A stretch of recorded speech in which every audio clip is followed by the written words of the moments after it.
Last year, I got invited to a super deluxe private resort to deliver a keynote speech to what I assumed would be 100 or so investment bankers. It was by far the largest fee I had ever been offered for a talk, about half my annual professor's salary, all to deliver some insight on the subject of the future of technology. I never liked talking about the future. The Q&A sessions always ended up more like parlor games where I'm asked to opine on the latest technology buzzwords as if they were ticker symbols for potential investments. Blockchain, 3D printing, CRISPR. The audiences are rarely interested in learning about these technologies or their potential impacts beyond the binary choice of whether or not to invest in them. But money talks, so I took the gig. After I arrived, I was ushered into what I thought was the green room. But instead of being wired with a microphone or taken to a stage, I just sat there at a plain round table as my audience was brought to me. Five super wealthy guys, yes, all men, from the upper echelon of the hedge fund world. After a bit of small talk, I realized they had no interest in the information I had prepared about the future of technology. They had come with questions of their own. They started out innocuously enough. Ethereum or Bitcoin? Is quantum computing a real thing? Slowly but surely, however, they edged into the real topics of concern. Which region will be less impacted by the coming climate crisis? New Zealand or Alaska? Is Google really building Ray Kurzweil a home for his brain? And will his consciousness live through the transition, or will it die and be reborn as a whole new one? Finally, the CEO of a brokerage house explained that he had nearly completed building his own underground bunker system and asked, "How do I maintain authority over my security force after the event?" The event. That was a euphemism for the environmental collapse, social unrest, nuclear explosion, unstoppable virus, or Mr. Robot hack that takes everything down. This single question occupied us for the rest of the hour. They knew armed guards would be required to protect their compounds from the angry mobs. But how would they pay the guards once money was worthless? What would stop the guards from choosing their own leader? The billionaires considered using special combination locks on the food supply that only they knew, or making guards wear disciplinary collars of some kind in return for their survival. Or maybe building robots to serve as guards and workers, if that technology could be developed in time. That's when it hit me. At least, as far as these gentlemen were concerned, this was a talk about the future of technology. Taking their cue from Elon Musk colonizing Mars, Peter Thiel reversing the aging process, or Sam Altman and Ray Kurzweil uploading their minds into supercomputers, they were preparing for a digital future that had a whole lot less to do with making the world a better place than it did with transcending the human condition altogether and insulating themselves from a very real and present danger of climate change, rising sea levels, mass migrations, global pandemics, nativist panic, and resource depletion. For them, the future of technology is really about just one thing: escape. There's nothing wrong with madly optimistic appraisals of how technology might benefit human society. But the current drive for a post-human utopia is something else. It's less a vision for the wholesale migration of humanity to a whole new state of being than a quest to transcend all that is human: the body, interdependence, compassion, vulnerability, and complexity. As technology philosophers have been pointing out for years now, the transhumanist vision too easily reduces all of reality to data, concluding that humans are nothing but information processing objects. It's a reduction of human evolution to a video game that someone wins by finding the escape hatch and then letting a few of his BFFs come along for the ride. Will it be Musk, Bezos, Dale, Zuckerberg? These billionaires are the presumptive winners of the digital economy, the same survival of the fittest business landscape that's fueling most of the speculation to begin with. Of course, it wasn't always this way.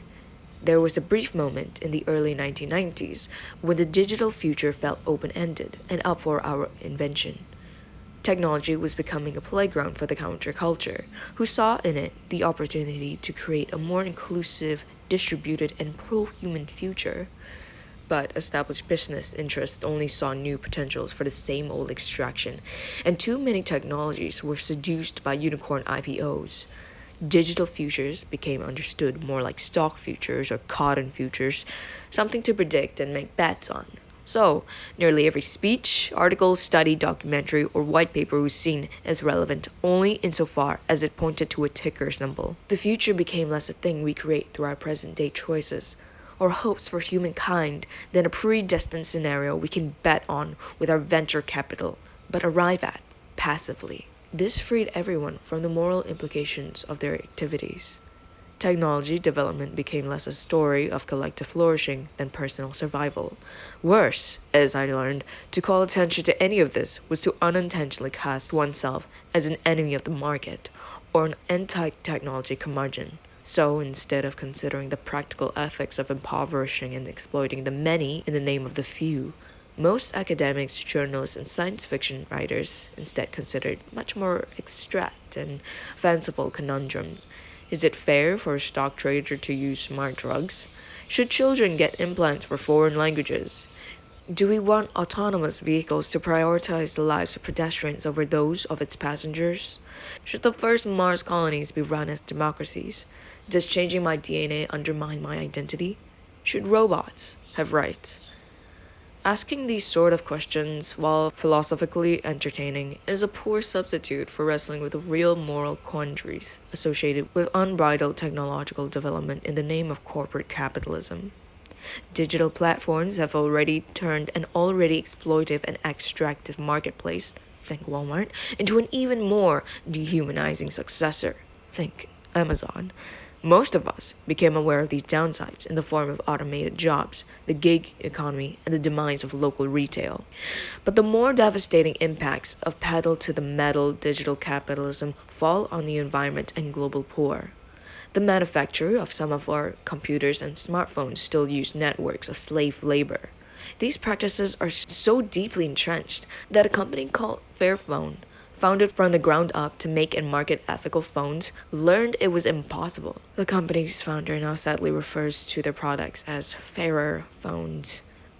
Meanwhile, the mining of rare earth metals and disposal of our highly digital technologies destroys human habitats, replacing them with toxic waste dumps, which are then picked over by peasant children and their families, who sell usable materials back to the manufacturers. This out of sight, out of mind externalization of poverty and poison doesn't go away just because we've covered our eyes with VR goggles and immersed ourselves in an alternate reality. If anything, the longer we ignore the social, economic, and environmental repercussions, the more of a problem they become. This, in turn, motivates even more withdrawal, more isolationism, and apocalyptic fantasy, and more desperately concocted technologies and business plans. The cycle feeds itself. The more committed we are to this view of the world, the more we come to see human beings as the problem and technology as the solution. The very essence of what it means to be human is treated less as a feature than bug. No matter their embedded biases, technologies are declared neutral. Any bad behaviors they induce in us are just a reflection of our own corrupted core. It's as if some innate human savagery is to blame for our troubles. Just as the inefficiency of a local taxi market can be solved with an app that bankrupts human drivers, the vexing inconsistencies of the human psyche can be corrected with a digital or genetic upgrade. Ultimately, according to the techno-solutionist orthodoxy, the human future climaxes by uploading our consciousness to a computer, or perhaps better, accepting that technology itself is our evolutionary successor. Like members of a Gnostic cult, we long to enter the next transcendent phase of our development, shedding our bodies and leaving them behind, along with our sins and troubles. Our movies and television shows play out these fantasies for us. Zombie shows depict a post-apocalypse where people are no better than the undead and seem to know it.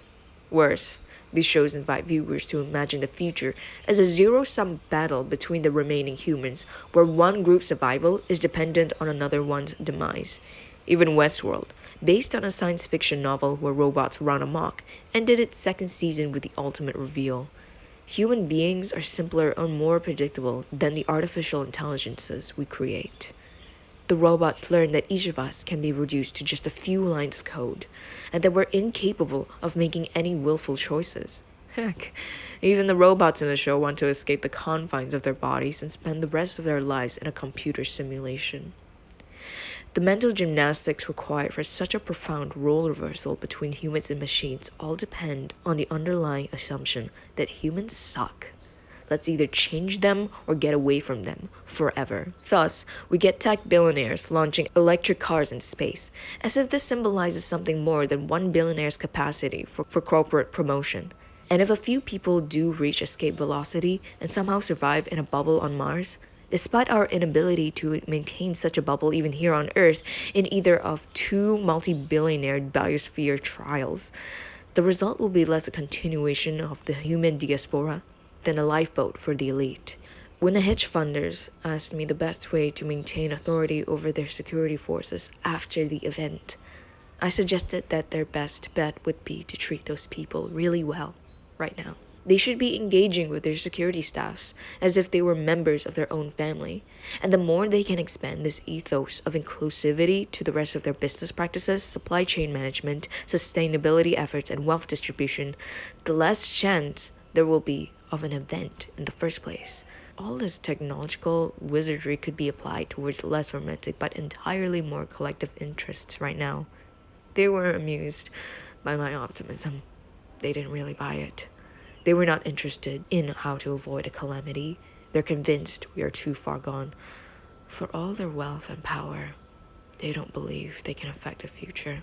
They are simply accepting the darkest of all scenarios, and then bringing whatever money and technology they can employ to insulate themselves, especially if they can't get a seat on the rocket to Mars. Luckily, those of us without the funding to consider disowning our own humanity have better options available to us. We don't have to use technology in such antisocial, atomizing ways. We can become the individual consumers and profiles that our devices and platforms want us to be, or we can remember that the truly evolved human doesn't go it alone. Being human is not about individual survival. It's a team sport. Whatever future humans have, it will be together.